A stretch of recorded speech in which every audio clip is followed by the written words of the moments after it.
GALP.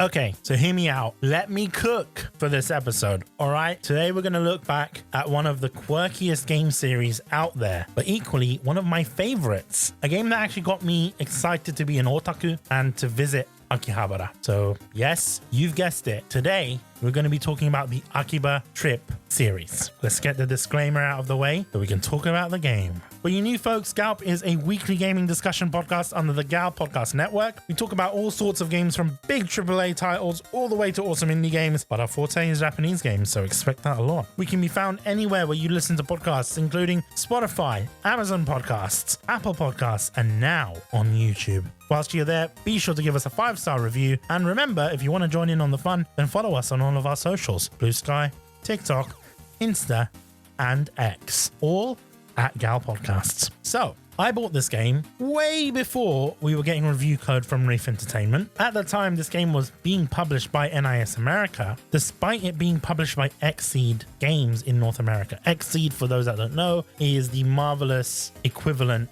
in the United States. I believe it's because Marvelous Europe were not set up as a games publisher yet, and NIS had a publishing rights for a lot of Xseed games in Europe. To some degree, I kind of wish this was still the case, especially with games like Senran Kagura, but hey ho, what can you do? Games publishing can be very messy at times, and unfortunately, we can't always get what we want or what would be good for the fans and for the community. Anyway, yeah, it was the good old PS Vita days, and your boy Bish was looking for some games to play on the Vita. And honestly, there was 2 people I sought advice from, and to be honest, I'm glad, because their suggestions really broadened my horizons, allowing me to experience some weird and wonderful games. If it wasn't for these 2 people, then I don't think the podcast would be where it is today. So big shout out to Jazz and to Rich. You guys know who you are, both epic legends in the gaming industry. So yeah, Rich introduced me to games like Senran Kagura and the like.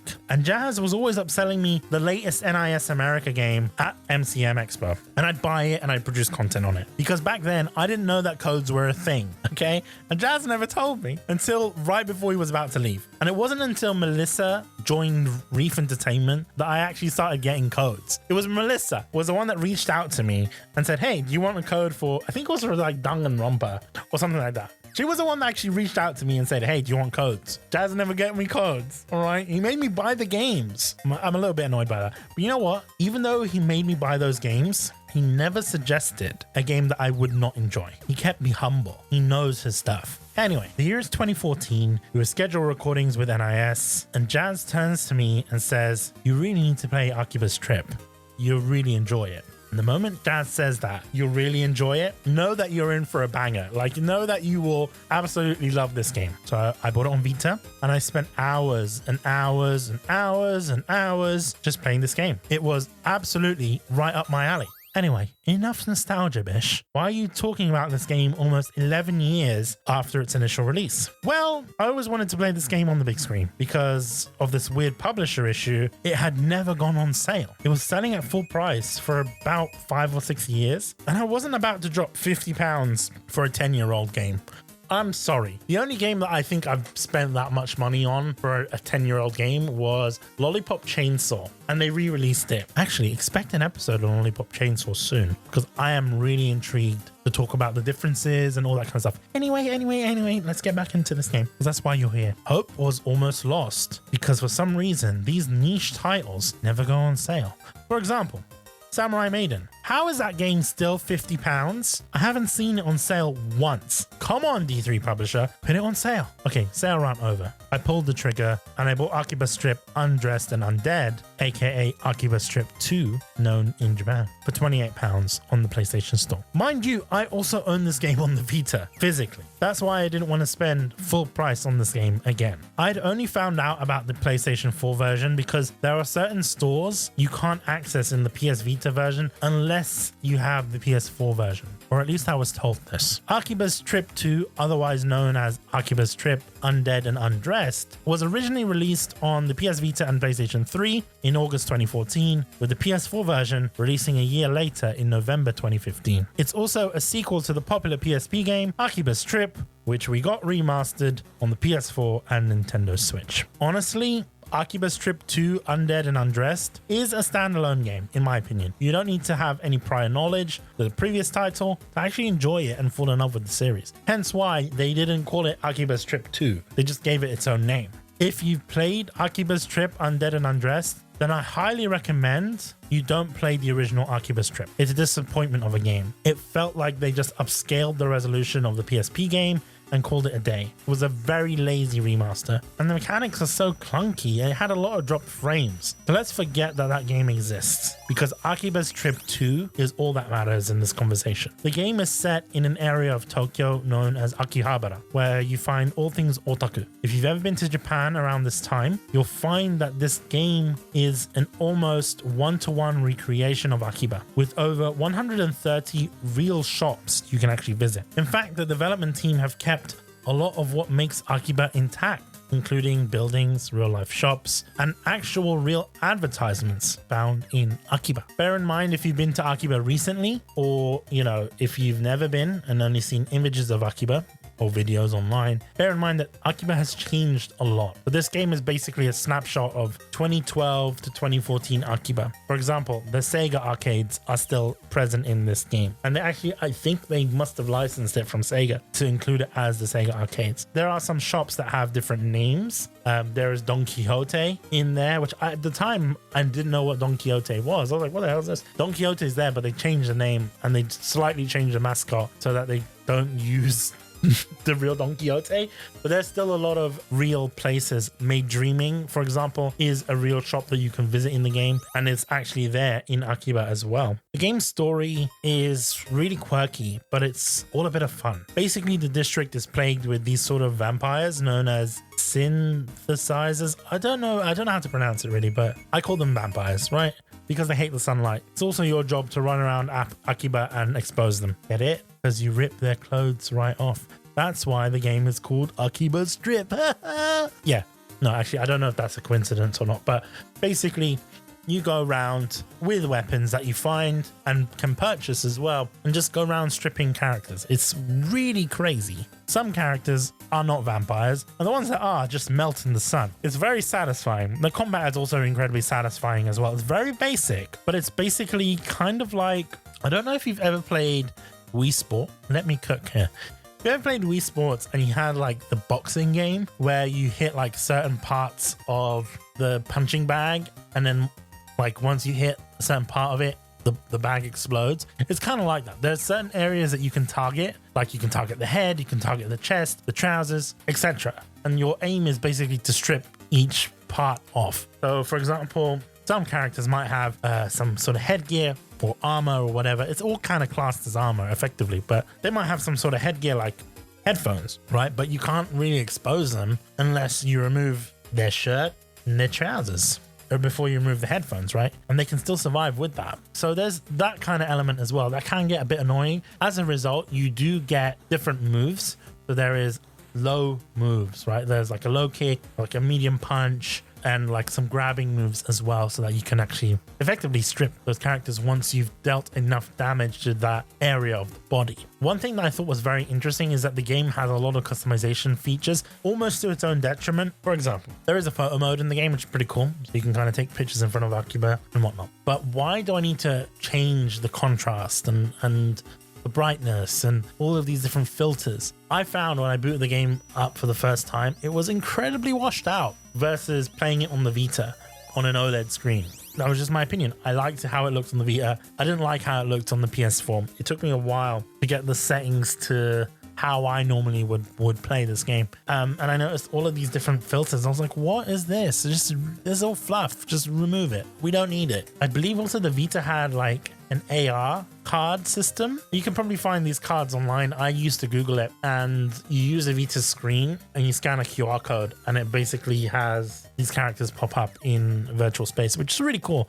Can't do that on the PS4 version for obvious reasons. But yeah, you can play as different characters in this game. The PS4 version from the get-go allows you to play as any of the characters, any of the NPCs, which I believe is a feature that you only get in New Game Plus on the PS Vita version. Although I haven't played the Vita version in 10 plus years, so I might be a little bit rusty on that. Yeah, it is a fantastic game. I think it's very quirky. It's one of those games that if I was playing it on a bus, I might not get kicked off. It's definitely not like a Senran Kagura or Criminal Girls. Oh my god, I don't know if I told anyone this. I think I mentioned it on the podcast before. I got kicked off a bus for playing Criminal Girls. It wasn't even a bus, it was a train. Playing Criminal Girls. And yeah, if you play Akiba Strip, you're not going to get kicked off unless you're playing certain modes, right? If you're in combat, you might get kicked off. But yeah, the combat is very simple, but is incredibly fun and can be very challenging. Especially random people can just join in on the fight.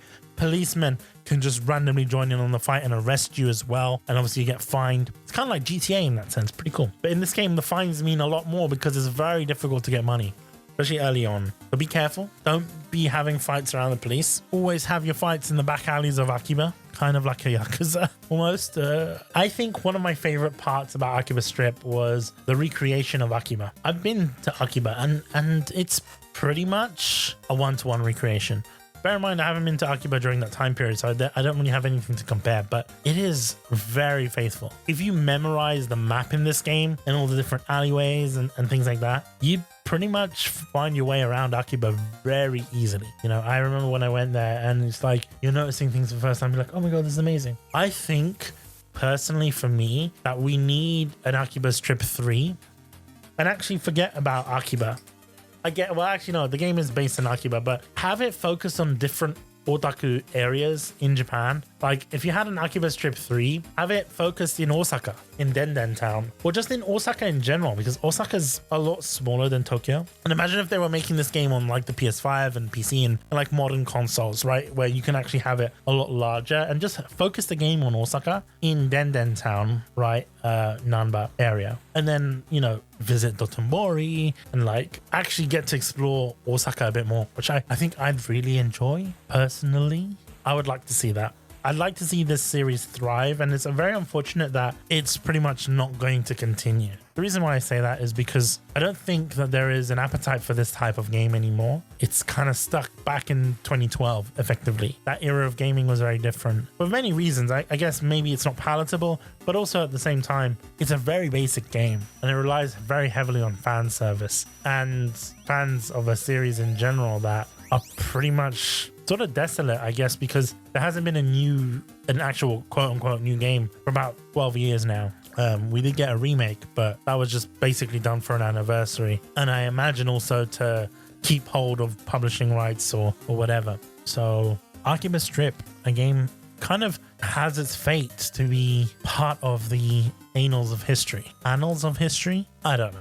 Let me know in the comments how you pronounce that. Is it annals or annals? I don't know. Of history. It's sort of, I don't think many other people have kind of spoken about this game online. Some people would have had like reviews on it, but this is kind of a series that I really want to talk about on GALP, where I go back and I talk about games I used to love and games that I really like enjoy. Akiba Strip is one of them, and I don't think I've ever spoken about Akiba Strip in an official sense. It was a game that got me into otaku culture. It allowed me to understand a lot of otaku references, or even if it didn't at the time. Now I look back at it as an otaku and I'm like, wow, okay, that was how otakus dressed back then. Well, that's how the type of things that they were after, right? That certain anime figures, certain anime references were very popular. There's a lot of anime and manga references in this show, from even in the combat styles as well, that at the time I was never an anime fan. And going back to play it, I was like, damn, okay, that's something from Fist of the North Star, or that's something from Berserk.